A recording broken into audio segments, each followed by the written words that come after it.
Yeah, hello guys. This is Fred from Swiftly Gen Trade. Um, yeah, I was supposed to give a live analysis on this particular currency pair. You can see what I have on my watch list.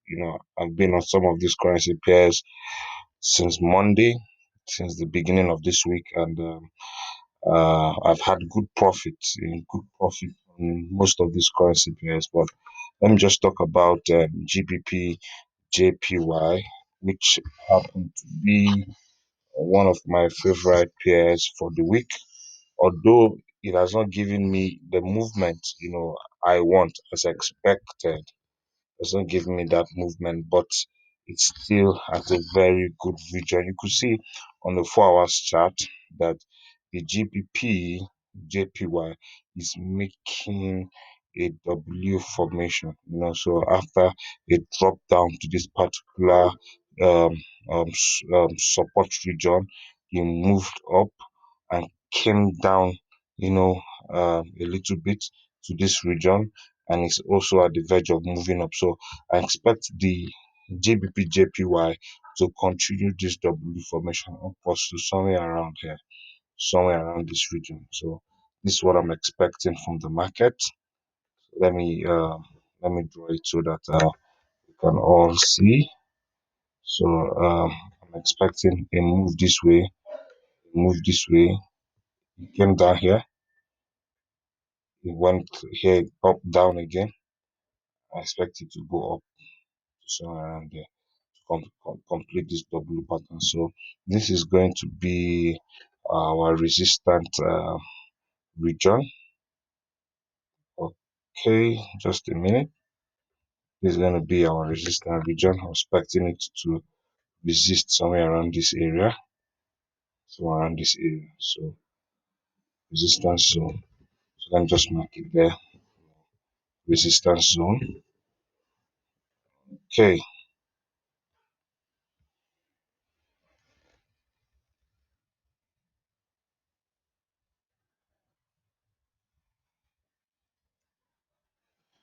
Will also be our TP, trade resistance zone, which will also be our TP. So we're expecting this move from GBP JPY.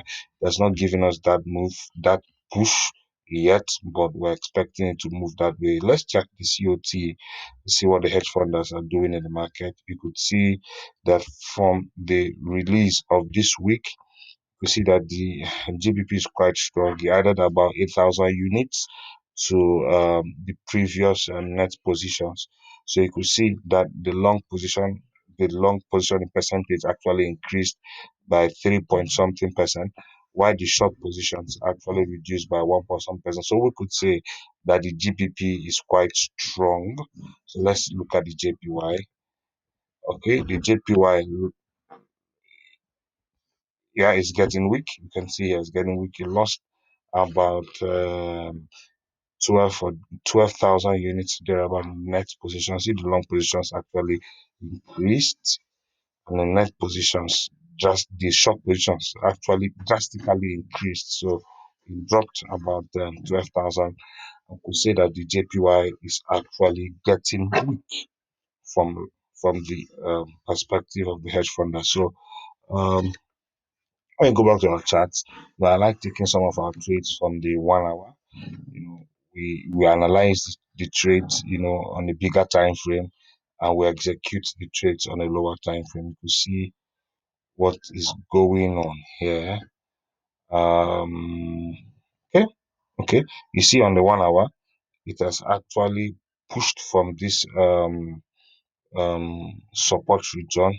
It's actually danced a little here, then it pushed upwards and came and hit the top of the support region, and it broke this particular um, resistance. You went up, it came down to it again, and it pushed up. So I'm expecting it to come down to this region on this particular chart. I'm expecting it to come down to this region. Yep. So I'm expecting to come down to this region. Once it drops down nicely to this region, I will be taking a nice long on some new positions to, push this rally upwards to somewhere around here.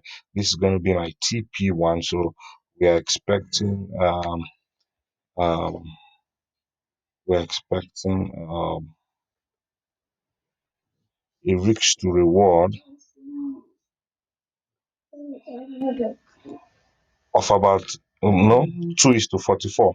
We're risking two, and we are we are targeting 44, reaching to targeting 44. So this is how I see the setup on GPPJPY for today. So pardon me if you didn't come early. I have been busy with some certain schedules of mine. I promise to drop some of these analysis, as we get them on the charts on a daily basis. So thank you so much. You can like, you can comment, you can also follow us on YouTube, on all social media handles. It's Fred from Swift Agents. Wishing you a happy trading week. God bless.